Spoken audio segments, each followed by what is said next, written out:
Okay. So it is my pleasure to introduce to you all Molly Danielson from Oklahoma State University. She's the RHA president there, and she will be facilitating this Coffee with the COPR. And this month, our topic is transitions, passing along resources, and encouraging members to run for officer positions. So as you all have your officer elections coming up, some of you have already had them, some of you, they're very, very soon.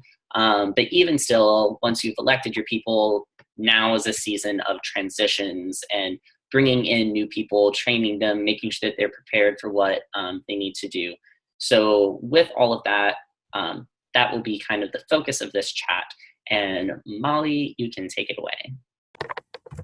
Okay, cool. So yeah, exactly what Connor just said. And thank you for those of you that put questions in the GroupMe. He's added those to our minutes. So we'll go ahead and jump right into the first question, which is, how do you address people's concerns about the different exec positions regarding time commitment, stress, job duties, etc.? So let's put an X in the chat.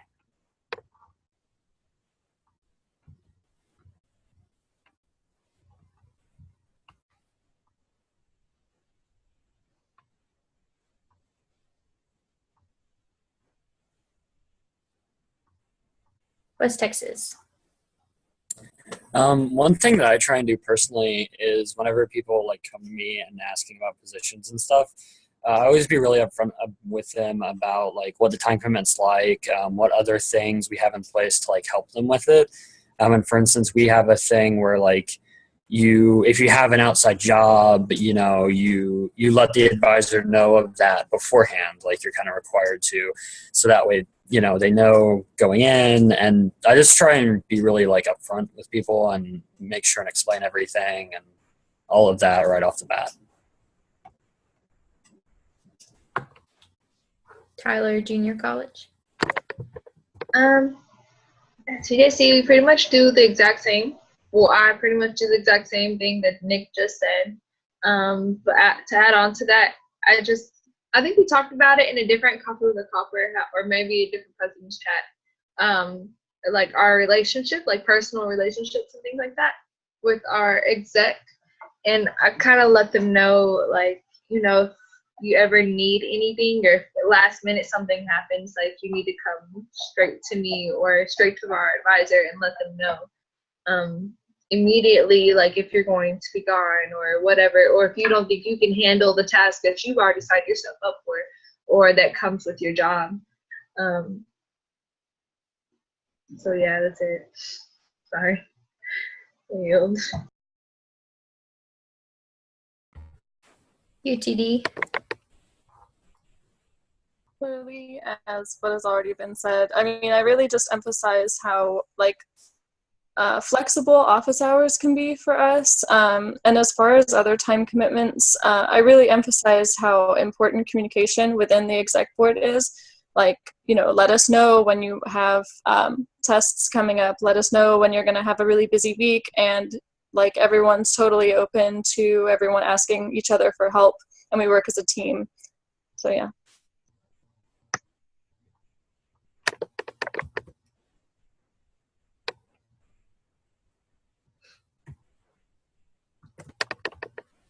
Anybody else on addressing people's concerns about maybe running for an exec position?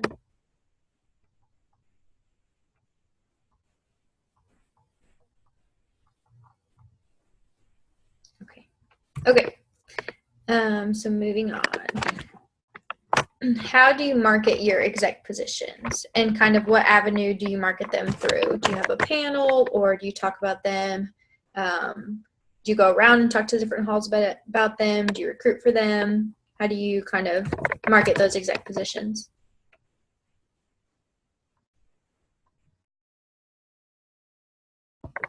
Texas State. So over here, it's kind of hard sometimes to recruit people to run for the RHA executive board. We do get a lot of people who just get denied like the RA position or who are like alternates. So they run. But we recently started like an RHA Shadow Week, and we're super excited because it's actually taking place next week. So what we do is like we add a twist to our office hours. So for example, like Kristen, like the NCC, she's doing Coffee with Kristen. I'm not sure what I'm doing yet, but I'm thinking something along the lines of like popsicles with the president or like popcorn with the president, stuff like that. And then like our VP, Barbara, she's doing breakfast tacos with Barbara. So it's kind of like an incentive for people to come to our office hours and learn about our positions. So that's what we're doing for Shadow Week.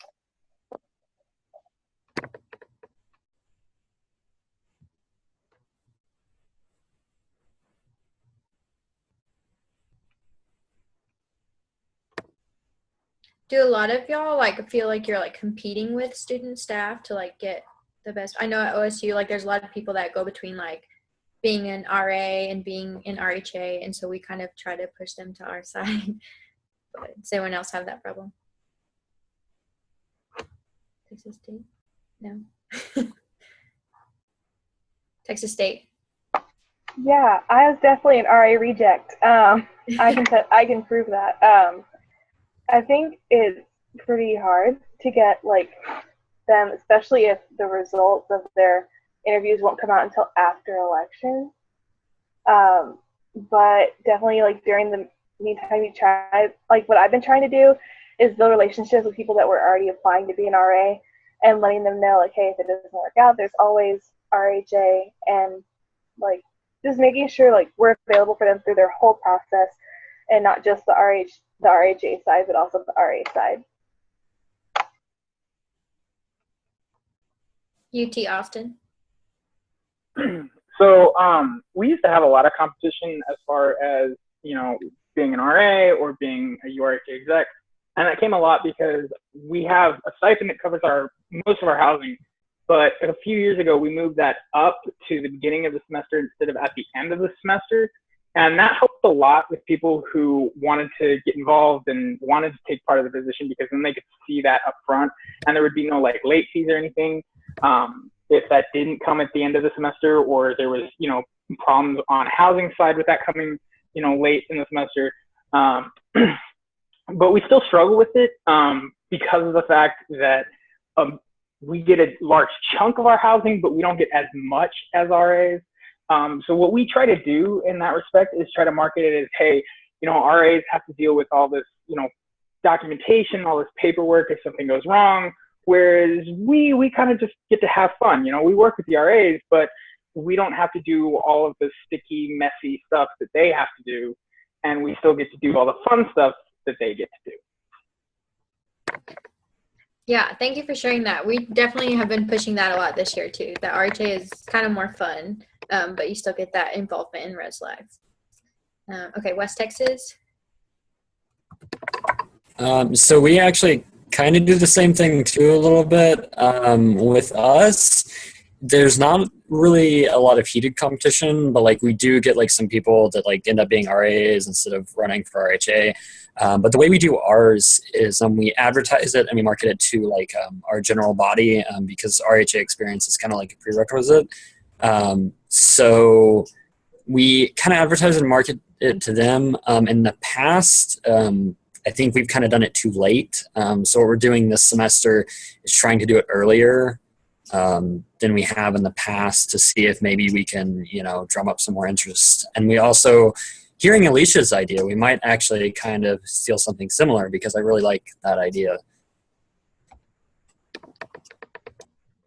Yeah, and I definitely relate to doing things like kind of too late, Nick, for sure. And so this year, especially too, like we're trying to get the ball rolling ahead of the game, and we've already got more interest than we did last year. So definitely starting early is helpful. Okay, any other comments on that question?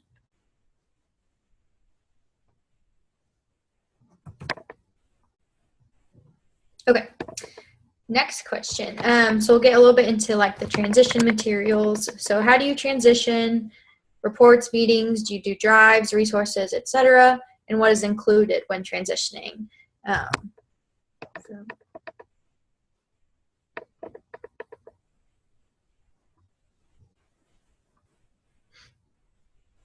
Do y'all do transitions at all? Because honestly, I don't think like the past 3 years at OSU we've even like done a transition. So, UT Austin.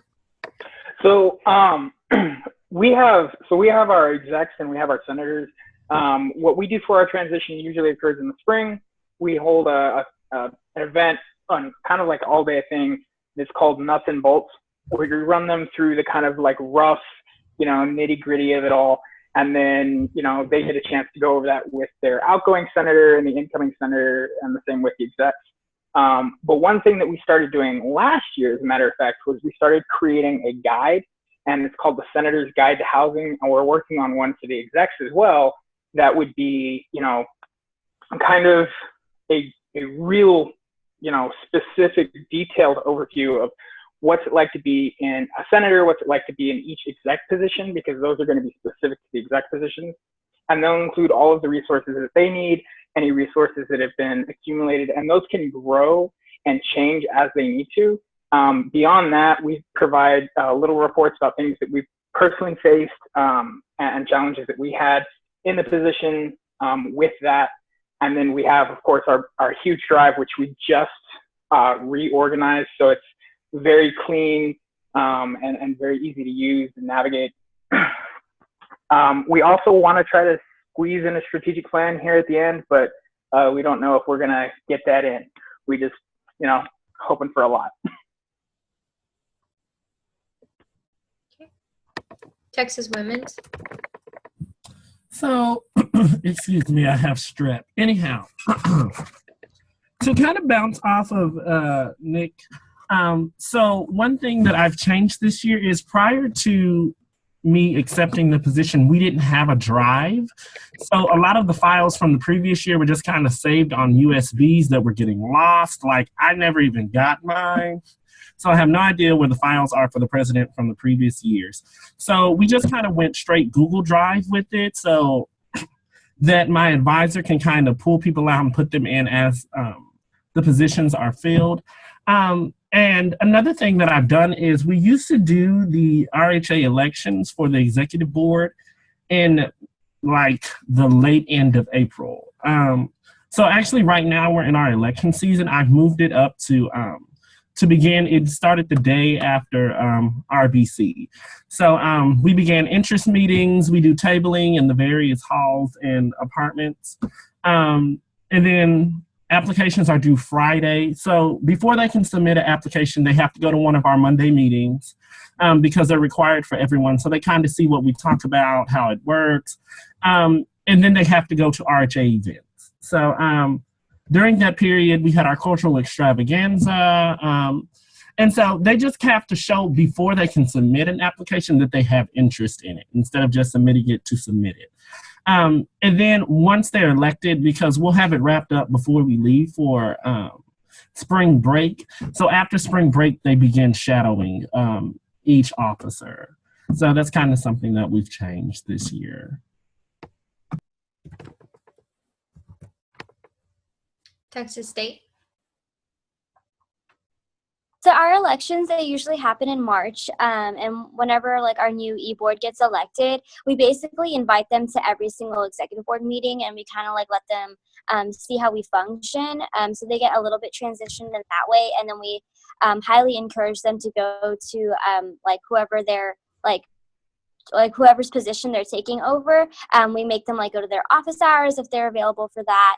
And then something that NRHH actually does is they do a transition meeting between like the outgoing and incoming e-board. So something RHA is going to like copy this year over here. And then we also have them like learn like the programming side of RHA by helping us like do our banquet and then as well as our food drive. So they kind of transition that way. And then materials wise, it's all in our shared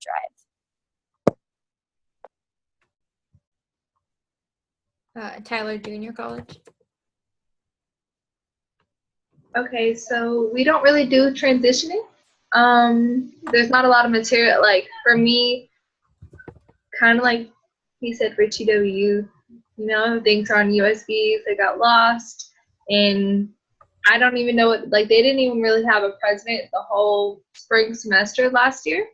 And it's really hard for people to even, for us to even get people to come and try to be a delegate or just a general member for RHA, let alone someone to be on the exec board.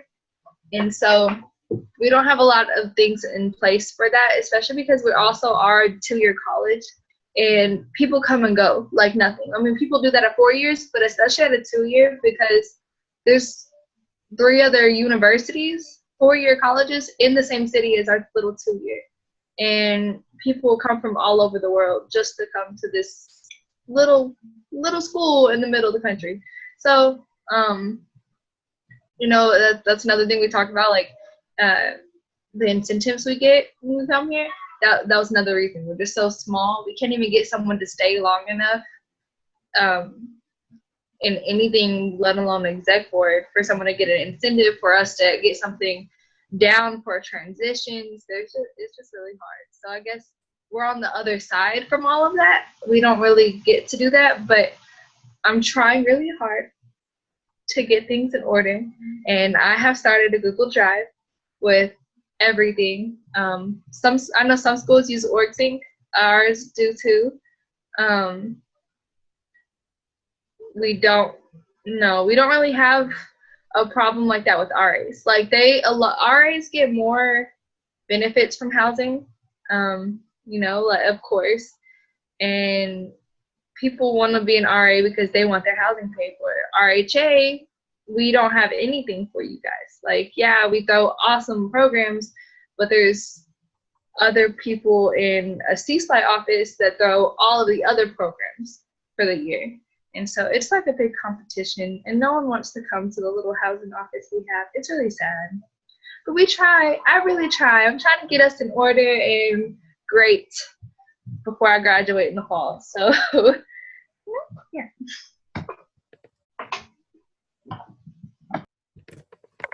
Okay, cool. Anything else on transition materials?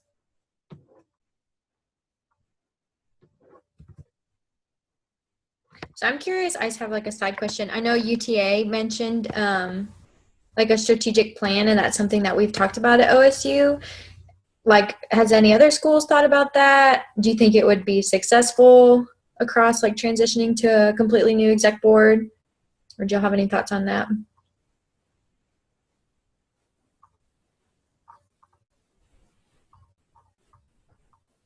Texas Women's.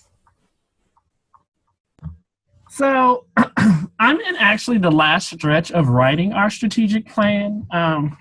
The university itself just finished theirs, and then housing is in the process of completing theirs, and the Department of Student Affairs is finishing theirs. So it's just kind of something that's trickled down throughout the various departments on campus. They kind of expect everyone now to have a strategic plan. And it's something that I've worked closely with my director of housing to kind of mold and shape based on some of the housing objectives within the next couple of years. So, I mean, I'm not sure how successful it'll be, but I think that's another reason why we do the transition, to ensure that if there are any questions or if someone's unfamiliar with the portion of the strategic plan, we can go ahead and clear that up prior to leaving our positions. So. Texas State.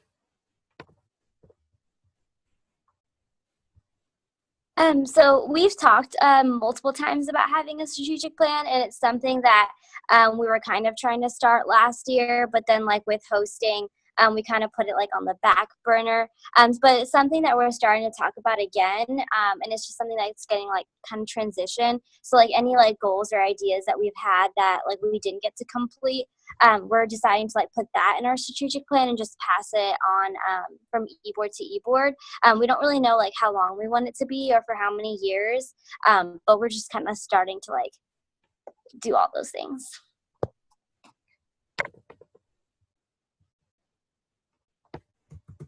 Okay, so going on to the next question, just going a little bit deeper into kind of the transition process, what do you do to make transition more effective and meaningful?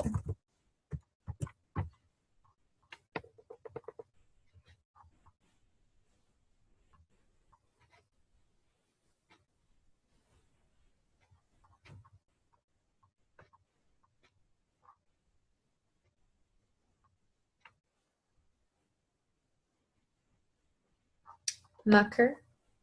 Hello. I'll talk. I'll bring someone into this. So, at my host institution, so I'm hosted at Winona State, which is in good old Minnesota.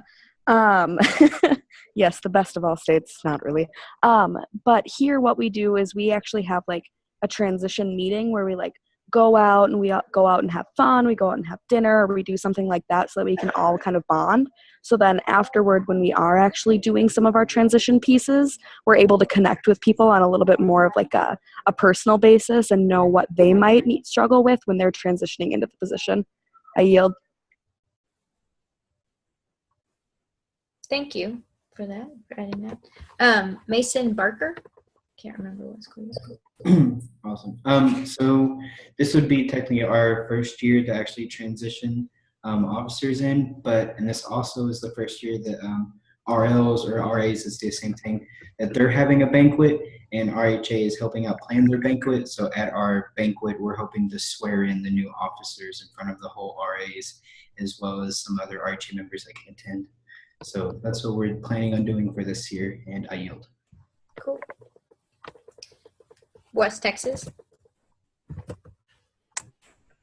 We actually kind of have one thing similar in place too. We do a banquet at the end of the year, and at that banquet is when we kind of like we introduce the new officers, and then we usually take like group pictures and stuff like that. And then in the past, we haven't really done a lot more than that. I think this year we might try and maybe do a little bit more to like maybe have a transition meeting or something more than the stat. But in the past, that's really kind of all we've done.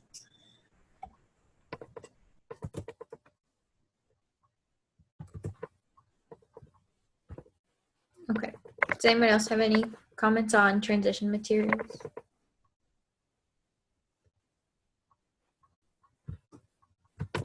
Okay. So going into our last question, how do you handle members leaving throughout the year and transitioning new people mid-year?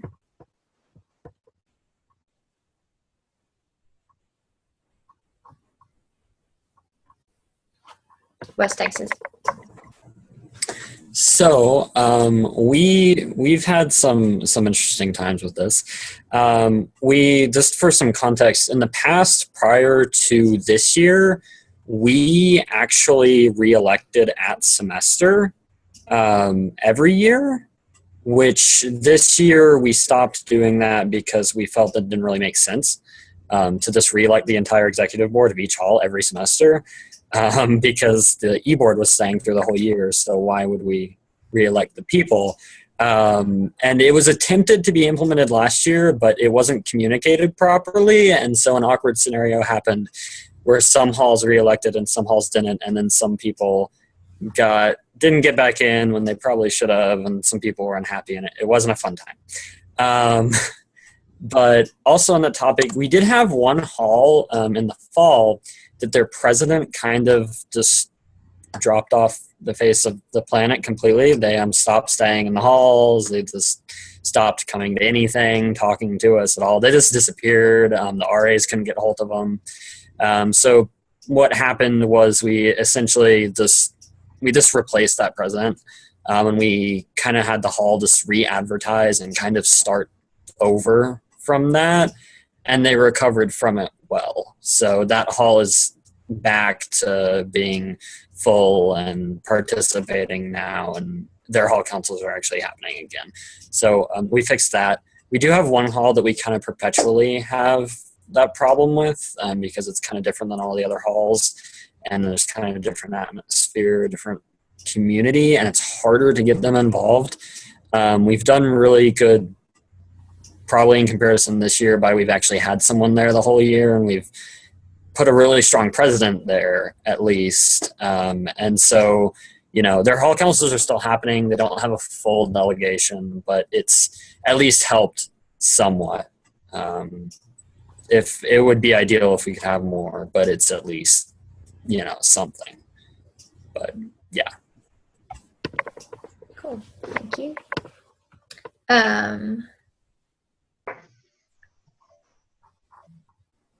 So Okay. Tyler Junior College.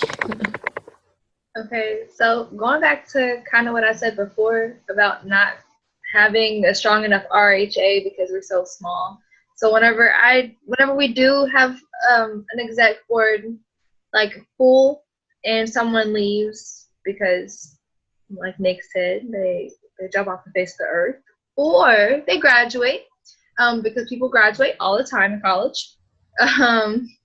And it's really hard to find someone else to fulfill that position. Even within my exec board, we have, or within my RHA, I will say when I started with RHA last year, there were 5 or 6 people, and most of them were RAs, and you're not supposed to be mainly RAs. So she made me president, and once she made me president, I kind of like, I'm still trying my hardest, but I've tried my hardest to get more people in. And right now, everyone that's in RHA is either a hall rep, an RA rep, because we don't have committees. Our halls aren't big enough to have like a full committee, so we'll have like an RA rep and a hall rep for each hall.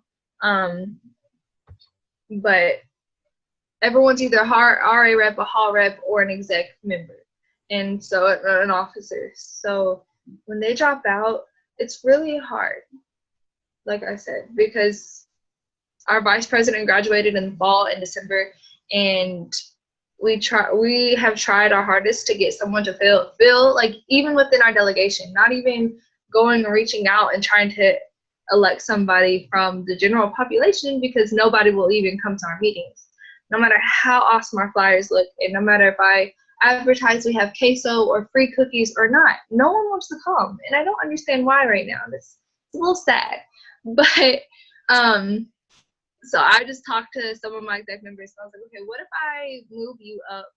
Like, are you open to moving up to a different position? And then someone is taking on being a Senate rep and my secretary, and so she has 2 positions, because that's what we have to do until we get some more people. And so that's all we really do for transitioning as of right now. You know, one day when we become a big university, because we're almost there, it will be more like you guys. Just wait. Are you? SFA. So this kind of goes into the question about transition materials too, but so in the previous years, we've done yearly wrap-ups, and this semester I started all of our exec members doing semesterly wrap-ups, so that when, because we have had a president step down in after the fall semester, and that was huge, because, I mean, it's a pretty important position to fill, especially when that person has completely left campus. So with the semesterly wrap-ups, we're able to obviously have that transition a little bit easier than in the year, so that it's just by fall and spring. Also, like within our events and stuff, so our execs kind of split up specific events. They do those wrap-ups every 2 weeks after the event, so that also helps as well with if, because like this year I was the only person returning on our exec board. So we had all new people, and so that was, those wrap-ups were really important for us to help those members kind of understand what we were doing in RHA and things like that. And then also, right now, we currently have been going throughout the year, basically, without an NCC, and we never filled that position, so we split up the duties between 2 of our exec members, and one exec member did a lot of the conference planning and getting us to the conference, and another member just was kind of our representative as at the conference and things like that. And we also had to do something kind of similar for our marketing position before we appointed someone into that position. But we try and fill those, but if we can't, then we definitely just try and split up those duties as much as possible throughout the exec board so that we can get to the next election period. West Texas. Hi, it's me again. I was just going to mention that we also, in the context of this, we did transition one new exec board member in the middle of the year. So our NCC wasn't actually elected until partway through the fall semester, and up until then I was just kind of doing both. But when he came in, one of the things we did for him was we held like another like training with our advisor, so like he could still go through the same training we kind of went through, and then just whatever like he needed, I made sure like he knew that he could come to my office hours and like talk to me, and so like I met with him some extra times and stuff like that. And then I also did encourage him to like set up a one-on-one with Kaisha, since he was our NCC. So like if you make yourself really available and just, you know, make sure they feel like super welcomed and stuff, and don't let them get overwhelmed, especially like if it's a new person like mid-year, then that helps a lot. Anyway. And then Connor from SFA. Oh, never mind. She's answering in the chat. Okay.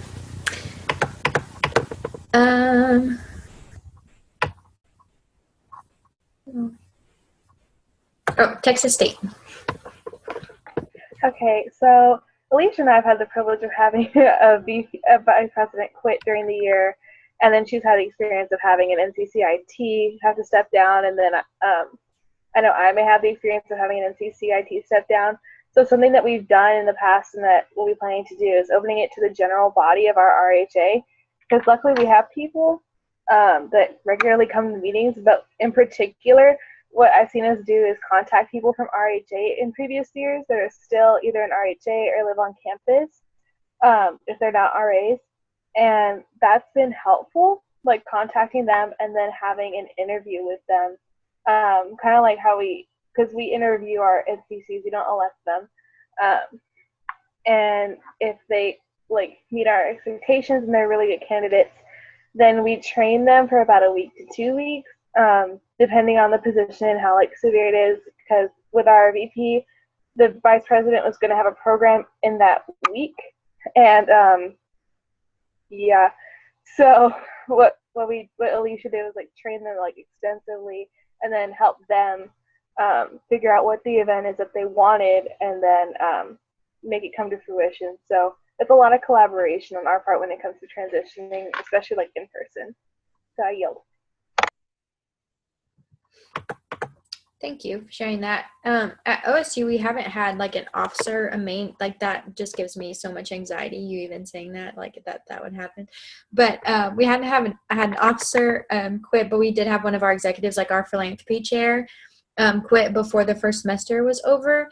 And we probably didn't do a great job of transitioning, but I liked what Nick said, like just making sure that they feel like welcomed at least, and just like try their best to just like jump in and kind of just keep going from wherever the other one left off. So yes. So that was all the questions that me and Connor came up with.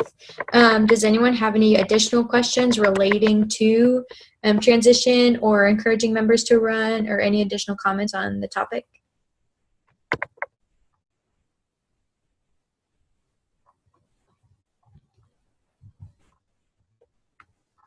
UT Austin.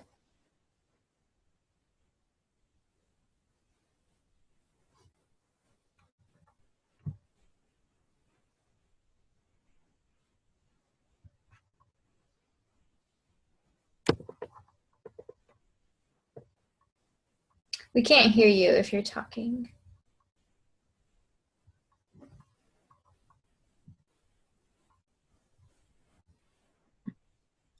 Nick, could you type your question in the chat? He said 1 sec. Can you hear me now? Yes. Awesome. So one thing that I've noticed is that as academic standards have increased, and like the desire and standards from academic departments on campus, especially for UT, have increased, and students have been pushed to get higher grades and participate more in academic groups. We've seen kind of a decline in participation in res life groups and student affairs groups. So I'm just wondering if anybody else has seen that and what they've done to kind of combat that.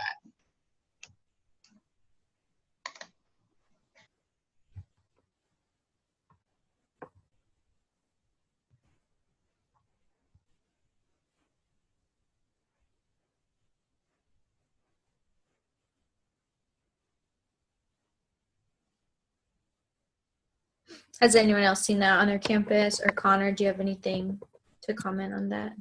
I would say if you haven't seen that exact situation on your campus, but your campus deals with, you know, I guess just like student apathy, like leaders not getting as involved with organizations, or even just a particular leader in your organization that you've had struggles with involvement. Particularly, it sounds like academics, like balancing academic stress with student leadership. All of those things would probably be helpful.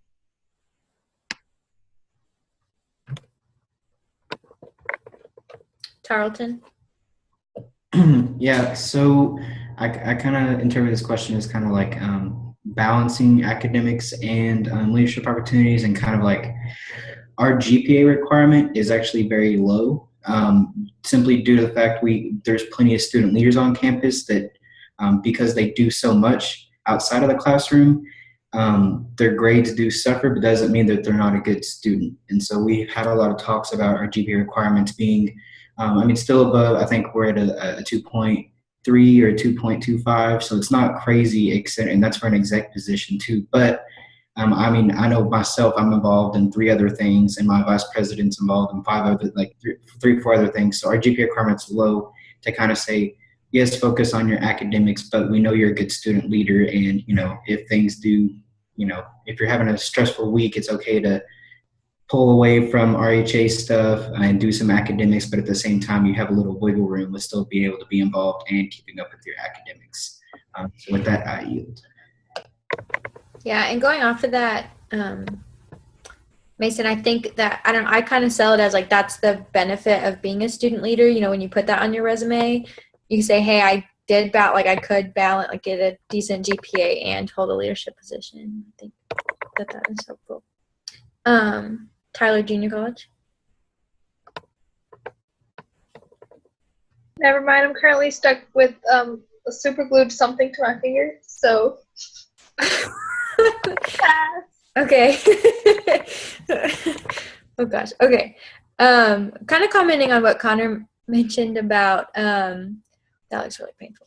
Kind of like general apathy on campus. I know everyone hated us when we took 52 delegates to SWCR, but it honestly got a ton of people interested in SWCR and in RHA, and got to see a lot more of what we do on the regional level.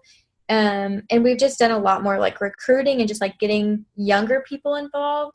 And we've kind of started this thing referring back to transition of I was an officer last year and now I'm president. We have another officer who's interested in running for president. And so kind of keeping someone who's been on the officer or the executive team leading the organization has helped a lot with continuing what's going on and just making sure that people stay interested and that we keep the organization kind of going and being a big organization on campus. So that's just my 2 cents from OSU.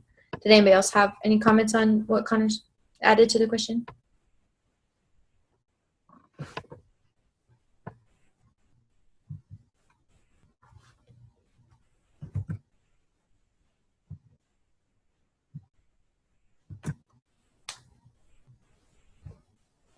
West Texas.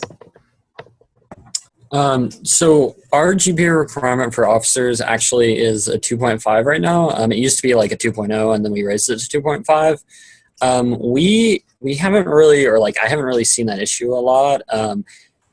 We do definitely as an RHA though, we promote RHA and also school balance. So I've told my officers before, hey, study for your test. It's okay. As long as stuff gets done, and the same thing they've told me sometimes and our advisors told me sometimes, but we do try and tell people to focus on academics too, at the same time, because it is important.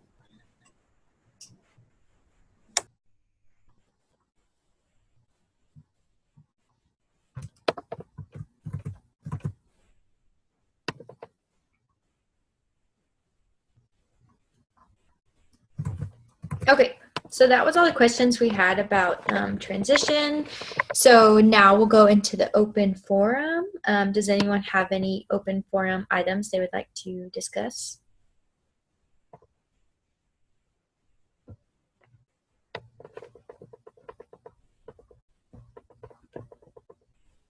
Or Connor, I'll go ahead and turn it back over to you. Thank you so much for leading a wonderful discussion. I think that this was very productive. Lots of great ideas were shared on a very important topic. Transition is one of those things that oftentimes doesn't get the attention that it's deserved. Right now, NACUR used to have lots of problems with transition. As some of you returners and vets know, RBD positions often have problems with turnover. I started my position January 2016, halfway through the year, because of turnover, and I was not transitioned into that. So it's something that's been an issue. We've seen that, and now NACUR is taking steps toward really codifying and giving a lot of necessary attention to the transition process of our leadership. And I think on the campus level, it's kind of the same thing.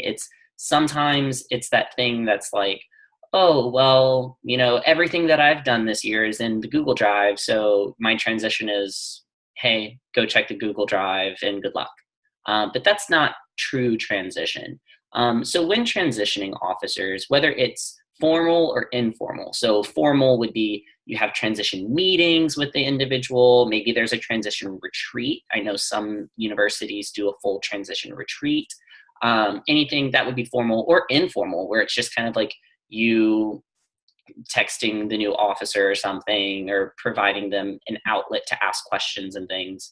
The important things to remember are you have certain ideas and goals in mind for the organization, and transitioning is your time to pass that along. So whether you have a strategic plan or not, it's still through transition that you continue on your work with the organization. All of you have put in so much work into your organizations, and it's been such a pleasure for me to watch and experience all of the work that you've all been doing on your campuses.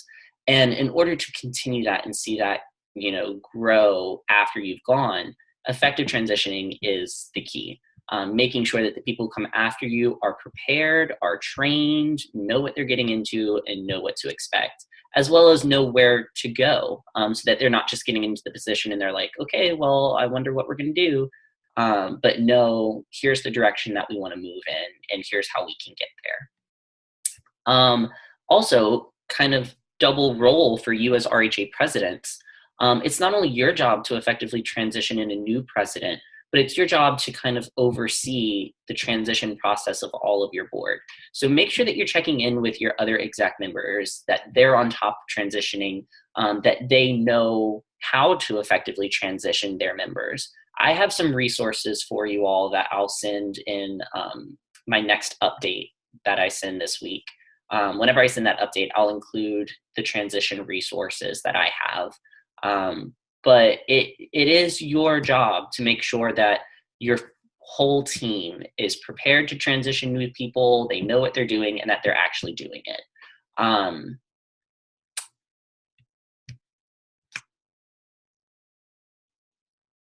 As far as encouraging members to run for officer positions, I know it's very, very hard to do. Just make sure that you're emphasizing that whatever time commitments they may have and are worried about, that student leadership is always flexible. You set meeting times based around your schedules and those sorts of things, so it's definitely doable. If someone thinks like, oh, I could never be that position, I could never be on RHA exec, I'm just a hall council member, encourage them, motivate them, say, no, of course you could do this. I thought the same thing, and look at me now, look at where I am. So make sure that you're doing that, and that you're emphasizing compensation. Compensation is always important. If you're not compensated as much, or if you don't have compensation at all, though, there are many, many, many benefits to student leadership. You get so many transferable skills that look good in any career that you choose to go on to. You learn time management skills. You learn delegation skills. You learn strategic planning skills. Even if you're not developing a strategic plan, you are learning how to strategically plan events, how to strategically plan your meetings, all of those things. So you gain all of these skills that are definitely marketable in any career path. So kind of up those things, let people know that being a student leader is worth it. Yes. So don't forget, I really hope that you all can attend the Mercur President's Chat, even if it's just for a little while and you can go and attend and then you have to bow out. That's fine. I have the chat code at the top of the minutes, but I'll also just copy it into the Zoom chat real quick. If you can hop on Zoom and go attend that, I know Holly would be greatly appreciative. And I will be as well. I will go attend that chat. And if you go and you're able to stay for a little bit, I'll also mark you down for some copper coins. So yeah, if you have any questions, I'll stay on a little bit after the chat. But we are now adjourned. Thank you all for coming. This was definitely a pleasure.